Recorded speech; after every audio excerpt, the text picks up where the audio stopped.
Быйыл 2026 Азия биринчилиги өттү Бишкекте өзүбүздө. Өзүңүздөр көргөндөй абдан жогорку деңгээлде өттү.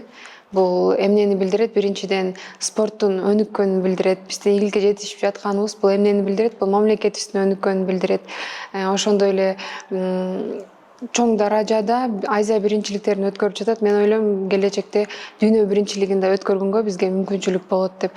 Жана ошондой эле Эркин Саткынбаевичке, жалпы биздин Күрөш Федерациясына, жана ошондой эле ажообузга бардыгына мен терең ыраазычылыгымды билдирем, жана алардын ишине ийгилик каалайм. Мен ошо Азиядан чемпион болгондон кийин биздин федерация өзүнчө бизге сыйлыктар тапшырган. Андан кийин андан тышкары дагы ушул окуу жайга чакырып биздин спортчуларыбызды дагы өзгөчө маани берип тосуп алышты десем болот.